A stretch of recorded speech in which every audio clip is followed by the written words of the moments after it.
There's, well, that's as good as you're gonna get.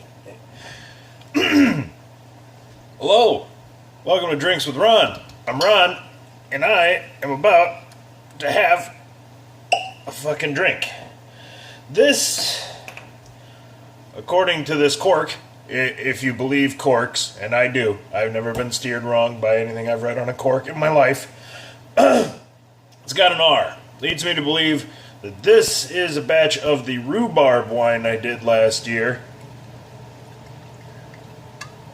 Looking rather pink, my friends. A little bit light. I should have used more rhubarb and more sugar. Hey, that aged out all right. Kind of bland, but I think it looks good. The color is pretty clear. There's a lot of shit in the bottom. I mean, the sludge is... I didn't do a real good job on that aspect, but fuck, I'm gonna have to let it settle before I can even get another glass in. But yeah, so the color looks good. I kind of try to... I want a little bubbles in my wine. That's how I do. So I've done it since high school, accidentally and now on purpose. Yeah, wine. I've been making it over 20 years. Not straight, big gaps in there, but yeah, I kind of my whole brewing, as it were. I cut my teeth on wine. Damn, it's got a little burn to it. Yeah, let's put some hair on you. But I cut my teeth in brewing back in high school. For two reasons. One, it's kind of a cool hobby. And two, I couldn't buy liquor. So, I mean, what do? You can't buy liquor, you can't buy beer. What would Ron do? I'll just make my own. I'll cut out the middleman, thank you very damn much. So that's what I did. I started making wine in high school.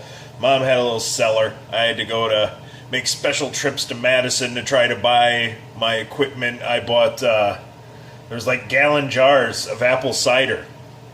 And it was cider. Yep, and I bought that and was like, I'm going to drink all this cider and then I'll have empty jugs to make wine. Yeah, 'cause that's fucking genius. Don't just put the yeast in the cider and throw the topper on there and make some hard apple cider. No, sir. Spend fucking days drinking through 2 gallons of apple cider just so that you can get the bottles empty. You know, make a chore out of it. That's what I did.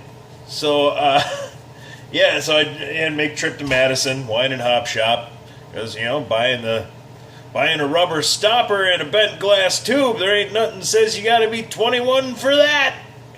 So, yeah, I got all the equipment, and guy I know, basically the guy was pretty much like my dad growing up, and bit of a drinker, if you can believe that. Shocking, I know. But he basically laid out a nice, simple format and told me, here's what you do, A, B, and C. Put in the yeast, you get concentrate like Welch's from the store. Shake it up real good, dissolve that sugar, throw it in a bottle, and away she goes. And really, it is that simple. You'll make something. You know, you don't keep... The thing, you know, you got to keep temperature control, obviously. Explain to me that you want to keep it in a colder, darker place, preferably a little more damp. You know, you get the right kind of yeast growing and not the wrong bacteria. Yeah, so I used Mom's root cellar, and I just have 1 to 3 gallons of wine going at all times. But I was so fucking impatient, I could never wait for it to finish. So half the time, my wine got drank right out of the goddamn gallon glass jar, pull a rubber stopper, take a big swig, you know, exactly opposite of what you want to do sanitation-wise and flavor-wise with the yeast sludge sitting in the bottom. I mean, you see what this bottle has been doing, aging almost a year. And that's after I transferred it. So if you brew, you know, you get all your shit in a bucket and you let it sit for a little while, all this garbage settles. you filter it off into another one and leave all that sludge. You kind of do that a couple times, depending on what you're trying to accomplish, and you leave a lot of that shit behind. So, not only was I not really leaving that shit behind, I mean, we were swirling. Was it prom night my senior year? 3 of us sat in the basement and drank a half-gallon of unfinished wine. It was all nice and bubbly and pink, and it was perfect. And I've been trying to recreate that wine ever since. Now I think I've got it figured out because, we've brought the science into it. This dude was just telling me you put 3 cups of sugar, 3 things of concentrate, blah, blah, water, shake it up.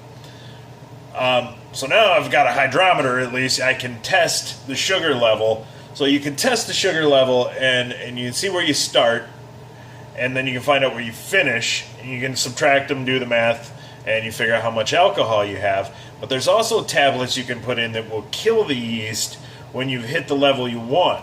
So you can actually leave a lot of that residual sugar behind, which is the problem when you were doing it with my method. You were just waiting for the yeast to eat all the sugar. Like, this will stop fermenting when either the yeast is gone or the sugar is gone. And it's probably not going to be the yeast, so it would take months to finish because you're waiting for every last little bubble so you don't blow out corks or blow up bottles and make the whole effort worth nothing. So yeah, I kind of laugh now when I look back at, throwing a couple bottles in my mom's root cellar, doing everything wrong, and coming up with a couple batches of really excellent wine.